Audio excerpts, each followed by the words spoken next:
Good evening all. எல்லாரும் எப்படி இருக்கிறீங்க? படிப்பெல்லாம் எப்படி போயிட்டுருக்குது? சின்சியராக படிச்சுட்டு இருக்கிறீங்களா? வீடியோஸ்லாம் கண்டினியூஸாக பார்த்துட்டு இருக்கீங்களா? யூஸ்ஃபுல்லாக இருக்கா, மோட்டிவேட்டிங்காக இருக்கா அப்படிங்கிறத கண்டிப்பாக கமெண்ட் செக்ஷனில் ட்ராப் பண்ணுங்கள். நீங்கள் எல்லாருமே படிச்சுட்டு இருக்கிற கட்டத்தில், சின்சியராக படிச்சுட்டு இருக்க டைமில் சில நேரங்களில் இதை கிவ் அப் பண்ணிடலாம், இந்த ப்ரிப்பரேஷனை கிவ் அப் பண்ணிடலாம் அப்படின்னு உங்களுக்கு தோணிருக்கும்.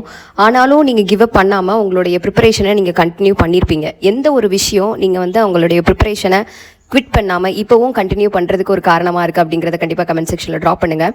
இந்த கொஸ்டின் உங்களை நீங்களே செல்ஃப் அனலைசிஸ் பண்ணக்கூடிய கொஸ்டின் தான். எந்த ஒரு விஷயம் இன்னும் வரைக்கும் உங்களை புஷ் பண்ணிகிட்டே இருக்குது அப்படிங்கிறத நீங்கள் கண்டுபிடிக்க போதெல்லாம், இன்னொரு நேரம் நீங்கள் கிவ் அப் பண்ணணும் அப்படிங்கிற தாட் வரும்போதோ, இல்லைனா எதை நோக்கி நம்ம ஓடுறோம் அப்படிங்கிறது தெரியாமல் குழப்பத்தில் இருக்கும்போது இந்த ஒரு விஷயம், இந்த ஆன்சர் நீங்கள் கண்டுபிடிக்கிறீங்களா, இந்த ஆன்சர் உங்களுக்கு ஹெல்ப் பண்ணும்.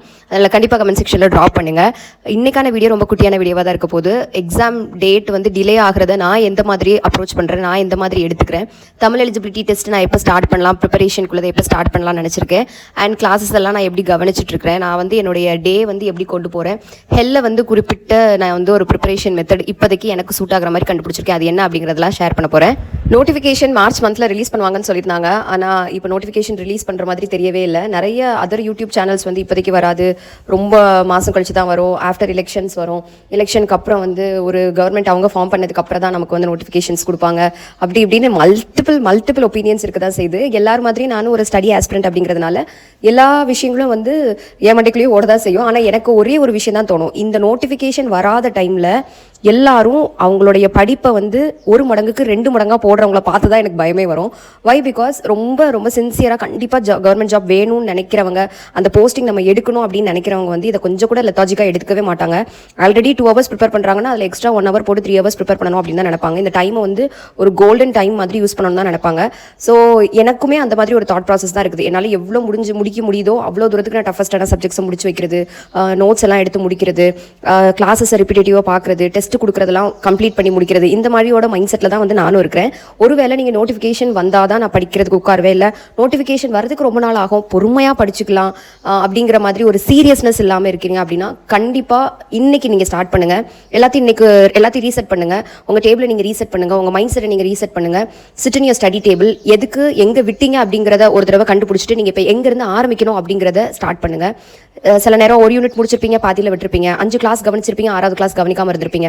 உங்களுக்குன்னு ஒரு பர்டிகுலர் நீங்கள் ஸ்டார்ட் பண்ணிட்டு குடுன்னு ஓட ஆரம்பிங்க. பிகாஸ் இந்த கோல்டன் பீரியட் வரவே வராது. ஏன்னா யூஜிடிஆர்பி இன்னும் எத்தனை வருஷம் கழிச்சு கால் ஃபார் பண்ண போறாங்க அப்படிங்கிறது தெரியாது. பீட் எனி எக்ஸாம் நோட்டிஃபிகேஷன் வர்றதுக்கு முன்னாடி இருக்கக்கூடிய கோல்டன் பீரியடை நீங்க நல்லா லட்டு மாதிரி அனுபவிச்சுக்கோங்க. எந்த எக்ஸாமா இருந்தாலுமே இன்னைக்கு ஸ்டார்ட் பண்ணுங்க, மைண்ட் செட்டை ஷிஃப்ட் பண்ணுங்க. உங்களுடைய மைண்ட்ல வந்து இவ்வளவு நாள் போனது போகட்டும், இன்னையில இருந்து ஆரம்பிக்க போறோம். இன்னைக்கு ஒரு நோட் எடுப்போம், டு டு லிஸ்ட் போடுவோம், என்னென்ன படிக்கணும், start slow, start small, start it wise. இன்னைக்கே பண்ணுங்க. பண்ணாமல் யோசிச்சுட்டே இருக்கிறது தான் ரொம்ப பெரிய தப்பே தவிர குட்டியாக ஆரம்பிக்கிறது தப்பே கிடையாது.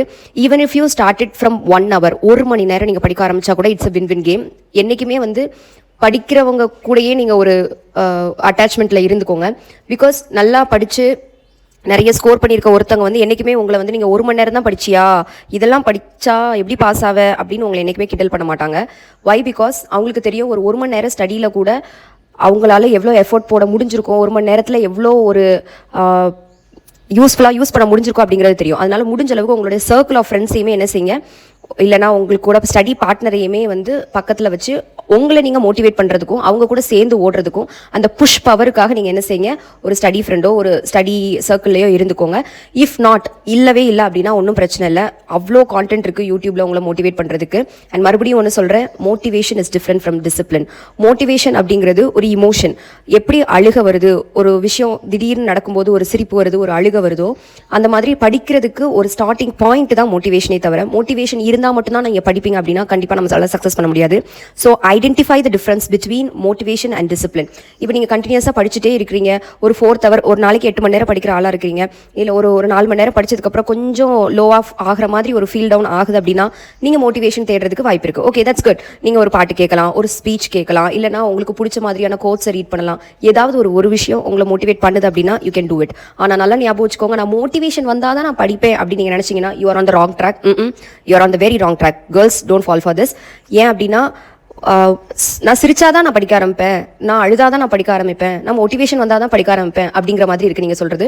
ஸோ படிக்கவே எரிச்சலா இருக்கு, படிக்கவே பிடிக்கல, புக்கு தூக்குனாலே தூக்க வருதுன்னா அப்படின்னா உங்களுக்கு அந்த பர்பஸ் ஆஃப் த கோல் வந்து இன்னும் ஸ்ட்ராங்காக பதியலை அப்படிங்கிறது என்னுடைய தாட் ப்ராசஸாக இருக்குது. ஸோ நோட்டிஃபிகேஷன் வரலையா, take this opportunity as a golden period. எவ்வளோ உங்களால் புஷ் பண்ண முடியுமோ அவ்வளோத்தையும் புஷ் பண்ணுங்கள். ஒரு ஃபுல் டைம் ஆஸ்பிரண்டாக இருக்கீங்கன்னா டபுள் டமாக்காவாக இருக்கும். பிகாஸ் உங்களால் ஒரு டே ஃபுல்லாகவே உங்கள் கண்ட்ரோலில் நீங்கள் பிளான் பண்ண முடியும். உங்களுடைய ரெஸ்பான்சிபிலிட்டிஸை பார்த்துக்கோங்க, கமிட்மெண்ட்ஸை பார்த்துக்கோங்க. இதில் உங்களுக்கு எப்படி ஸ்டடீஸ்க்கான டைமை வந்து அலாட் பண்ண முடியுமோ அதை இன்னையிலேருந்து ஃப்ரெஷ்ஷாக ஸ்டார்ட் பண்ணுங்கள்.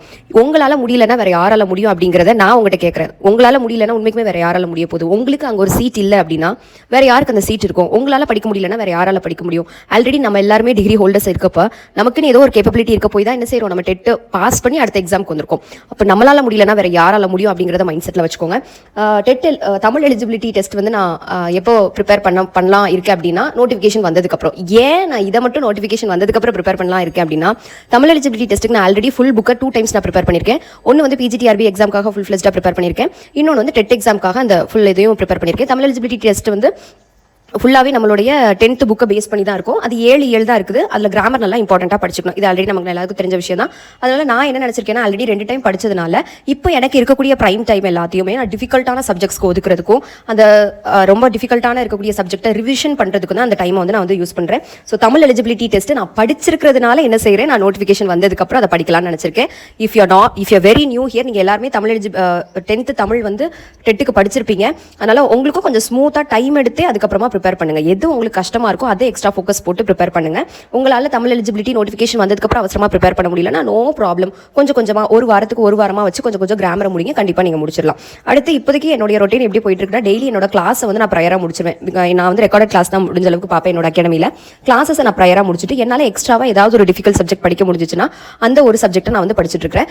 சில நேரங்களில் கொஞ்சம் எக்ஸ்ட்ரா டைம் கிடச்சிச்சுன்னா இது போக ஒரு போயமோ ஒரு ப்ரோஸோ ஏதோ ஒரு ரிவிஷனோ ஏதோ ஒரு டெஸ்ட்டோ என்னால் போட முடிஞ்சிச்சுன்னா போயிட்டு இருக்குது. ஸோ இந்த மாதிரி தான் என்னுடைய டே கரண்ட் ரொட்டீன் இப்போதைக்கு, இந்த வீக்லி ரொட்டீன் இப்போ தான் எனக்கு வந்து போயிட்டு இருக்குது.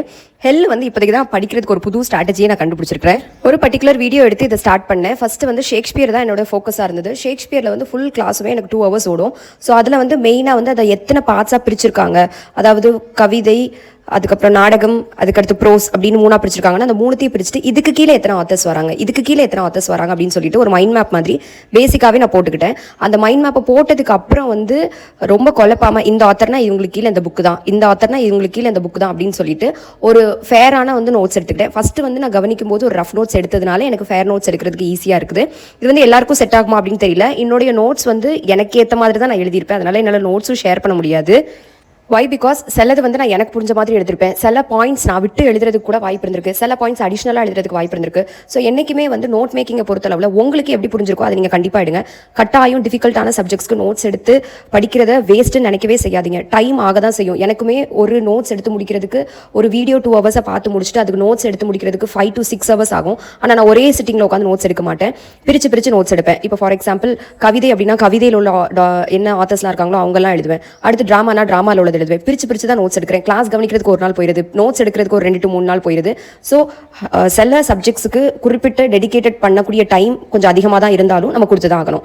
எனக்குமே ஒரு டாபிக் வந்து ஷேக்ஸ்பியர்லாம் படித்து முடிச்சதுக்கு அப்புறம் தான் நானும் ஓகே நம்மளாலையும் ஹெல் படிக்க முடியும் அப்படிங்கிற ஒரு கான்ஃபிடன்ஸே எனக்கு வந்தது. ஹெல் வந்து எனக்கு சுத்தமாக எனக்கு புரியவே இல்லை, எப்படி படிக்கணும்னே தெரியாத அளவுக்கு ஒரு கஷ்டத்தில் ட்ராப்பில் தான் இருந்தேன். ஹெல்ல எப்போவோ ஆரம்பிச்சிட்டாங்க, ஹெல்ல எங்கள் அகாடமியில் முடிக்க கூட செஞ்சுட்டாங்க, என்னால் அதை படிக்க கூட முடியல. It takes a long time. இதை வந்து எப்படி நம்ம படிக்கணும் அப்படிங்கிறத சார்ட் அவுட் பண்ணி கொண்டு வரதுக்கு எனக்கு இவ்வளோ நாள் ஆயிடுச்சு. இப்போ தான் அதை ஸ்டார்ட்டே பண்ணியிருக்கேன்.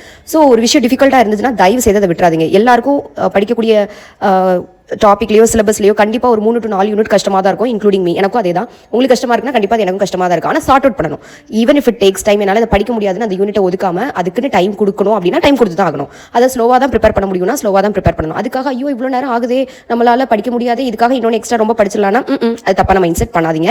பிகாஸ் டைம் எடுக்க வேண்டியதுக்கு நீங்கள் டைம் கொடுத்தா மட்டும்தான் உங்களால் வந்து அதுலேயும் மார்க் ஸ்கோர் பண்ண முடியும் அப்படின்னு நம்புங்க. பிகாஸ் எப்போவுமே வந்து வெயிட்டேஜ் அதிகமாக இருக்கும்போது இந்த மாதிரி கஷ்டமான சோனில் வந்து உங்களால் எட்ஜ் கொடுக்க முடியும் அப்படிங்கிறத மறந்துடாதீங்க. அதனால் முடிஞ்ச அளவுக்கு கஷ்டமான டாப்பிக்கை டைம் எடுத்து படிங்க. கில்ட் ஆகாதீங்க, ஐயோ இதை உட்காந்து இவ்வளோ நேரம் டைம் ஸ்பெண்ட் பண்ணிட்டு இருந்தால் நம்மளால மற்ற டைம் ஸ்பெண்ட் பண்ண முடியாது அப்படின்னு நினைக்காதீங்க. முடிஞ்ச அளவுக்கு நோட்ஸ் எடுத்து ப்ரிப்பேர் பண்ணுங்க. ஓன் நோட்ஸ் எடுங்க, யார்கிட்டையும் நோட்ஸ் கேட்கவே செய்யாதீங்க. உங்களோட ஹேண்ட் ரைட்டிங்கில் உங்களுக்கு புரிஞ்ச மாதிரி தமிழில் எழுதணுமா, இங்கிலீஷில் எழுதணுமா, டிராயிங் போட்டு பார்க்கணுமா, மைண்ட் மேப் போடணுமா, சார்ட் போடணுமா, பாக்ஸ் போட்டு எழுதணுமா, கோட் பண்ணணுமா, ஹைலைட் பண்ணணுமோ, இட்ஸ் ஆன் யூ. உங்களுக்கு புரிஞ்ச மாதிரி நீங்கள் கண்டிப்பாக நோட்ஸ் எடுங்க. ஸோ ஃபைனலி இப்போ தான் வந்து நான் எனக்கு ஹெல்லுக்கு வந்து இவ்வளோ நாள் ஆகியுமே இப்போ தான் எனக்கே ஒரு மென்டாலிட்டி வந்திருக்கு, ஓகே ஹெல் நம்மளாலையும் ப்ரிப்பேர் பண்ண முடியும் அப்படின்னு சொல்லிட்டு. நான் புலம்பாத நாளே கிடையாது, இந்த கஷ்டமான டாபிக் என்னால் எப்படி படிக்க முடியும் அப்படின்னு புலம்புன நாள்லாம் போக இப்போ தான் நான் கொஞ்சம் கொஞ்சம் அக்கனாவே போட ஆரம்பிச்சிருக்கேன். ஸோ இட்ஸ் ஆல் இந்த part of the game of government exam. அந்த சீட்டில் போய் உட்காரணும்னா வேறு வழி கிடையாது. ஒரு கஷ்டமான டாபிக் கூட படிச்சுதானே இன்னொருத்தங்க போய் உட்காந்துருக்காங்க, அப்போ ஏன் நம்மளால முடியாது? when they can why not us அப்படிங்கிறத கேள்வியாக கேட்டுக்கோங்க. நல்லா ப்ரிப்பேர் பண்ணுங்க, எந்த டைமையும் வேஸ்ட்டே பண்ணாதீங்க. உங்களை நீங்களே வந்து செல்ஃப் லவ் பண்ணிக்கோங்க, உங்களை நீங்களே செல்ஃப் அர்கியூ பண்ணிக்கோங்க. ப்ரிப்பரேஷன் டைமில் ஒரு நாள் உங்களால் ப்ரிப்பேர் பண்ண முடியும், ஒரு நாள் ப்ரிப்பேர் பண்ண முடியாமல் இருக்கலாம். பட் ப்ரிப்பேர் பண்ணணுங்கிற எண்ணம் உங்களுக்கு இருக்குல்ல, அதுவே நீங்கள் வின் பண்ண போறீங்க அப்படிங்கிற ஒரு தாட் ப்ராசஸ் தான் இருக்கும். ஸோ எல்லாருக்கும் இந்த வீடியோ பிடிச்சிருக்கும் அப்படிங்கிறத நம்புகிறேன். Thank you, have a very good day.